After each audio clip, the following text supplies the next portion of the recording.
Hi friends, ഏവർക്കും ഫെംട്യൂൺ സുപ്രഭാതത്തിലേക്ക് സ്വാഗതം. Muhsin Irikkur life tune programme director. വിശ്വവിഖ്യാതനായ ഒരു ചിത്രകാരൻ ഉണ്ടായിരുന്നു. അദ്ദേഹത്തിന്റെ കലാസൃഷ്ടികൾ ലോകത്തെ അത്ഭുതപ്പെടുത്തി. അദ്ദേഹം വരക്കുന്ന ഓരോ ചിത്രങ്ങളും ബെസ്റ്റ് സെല്ലറായി ചൂടപ്പം പോലെ വിറ്റുതീർത്തു. എന്നാൽ അദ്ദേഹത്തിന് ആരും അറിയാത്ത ഒരു രഹസ്യമുണ്ടായിരുന്നു. അദ്ദേഹം ഓരോ വലിയ ചിത്രങ്ങൾ വരച്ചു തരുമ്പോഴും ബാക്കി വരുന്ന ചായങ്ങൾ കൊണ്ട് ചെറിയ ക്യാൻവാസിൽ അദ്ദേഹം വിചിത്രമായ ചിത്രങ്ങൾ വരച്ചിരുന്നു. കാലം കടന്നുപോയി. ആ ചെറിയ ചിത്രങ്ങൾ പൊടി പിടിച്ചും മങ്ങിയും വിരൂപമായി. ഒരു ദിവസം അദ്ദേഹം ആ ചിത്രങ്ങൾ നോക്കി നെടുവീർപ്പിട്ടു. അവയെല്ലാം എടുത്ത് അരുവിയിൽ ഒഴുക്കാൻ അദ്ദേഹം തീരുമാനിച്ചു. ഓരോ ചിത്രവും വെള്ളത്തിലേക്ക് എറിയുമ്പോൾ അദ്ദേഹം ഉള്ളുരുക്കി പ്രാർത്ഥിച്ചു, ദൈവമേ, ലോകത്തിന് മുന്നിൽ ഞാൻ വലിയ ചിത്രകാരനായിരിക്കാം. എന്നാൽ എന്റെ ആയുസ്സിലെ പാപങ്ങളുടെ വിരൂപമായ ചിത്രങ്ങളാണിത്. ഈ അരുവിയിലെ വെള്ളം ഈ ചായങ്ങളെ മായ്ക്കുന്നത് പോലെ എന്റെ കറുത്ത പാടുകളെ നീ നിന്റെ കാരുണ്യം കൊണ്ട് മായ്ച്ചു കളയണമേ. അദ്ദേഹത്തിന്റെ ഈ ഒരു പ്രാർത്ഥന നമുക്ക് വലിയൊരു പാഠമാണ്. നമ്മുടെ ജീവിതത്തിൽ വിനയവും ആത്മ പരിശോധനയും ഉണ്ടാവണം. Humility and self reflection.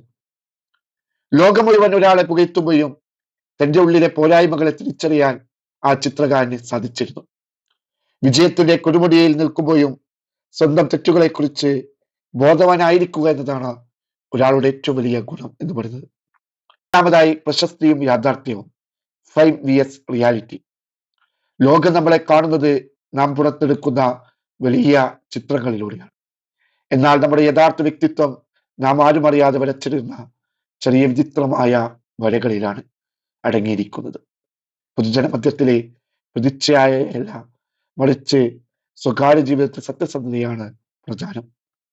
മൂന്നാമതായി, തന്റെ തെറ്റുകൾ അരുവിയിലെ വെള്ളം പോലെ മായ്ക്കപ്പെടണമെന്ന ആഗ്രഹം. തെറ്റുകൾ പൊറുക്കപ്പെടണമെന്ന ആഗ്രഹം നമുക്കുണ്ടാവണം. മനസ്താപത്തോടെ തന്റെ കുറവുകൾ ദൈവത്തിന് മുന്നിൽ സമർപ്പിക്കുന്നത് നമ്മുടെ മനസ്സിനെ ശുദ്ധീകരിക്കാൻ സഹായിക്കും. തെറ്റുകൾ തിരുത്താനുള്ള ആദ്യപടി അവ ഉണ്ടെന്ന് സമ്മതിക്കുകയാണ്.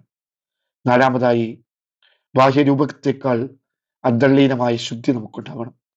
മങ്ങിയതും വിരൂപവുമായ ആ ചിത്രങ്ങൾ നമ്മുടെ മുമ്പിൽ ഒരു പ്രതീകാത്മകമാണ്. നമ്മുടെ ജീവിതത്തിൽ അശ്രദ്ധമായി സംഭവിച്ച തെറ്റുകൾ കാലക്രമേണ നമ്മുടെ ആത്മാവിനെ രൂപമാക്കിയേക്കാം.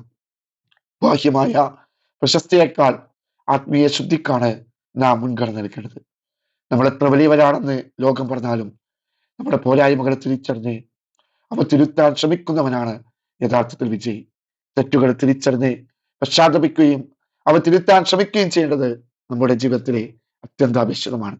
അതുകൊണ്ട് നമുക്ക് നമ്മുടെ ജീവിതമാകുന്ന ക്യാൻവാസിൽ നന്മയുടെയും സ്നേഹത്തിനും ചിത്രങ്ങൾ വരയ്ക്കാൻ ശ്രമിക്കാം. ഏവർക്കും ഫെംട്യൂണിന്റെ സന്തോഷ അഭിവാദ്യങ്ങൾ നേരുന്നു. Thank you.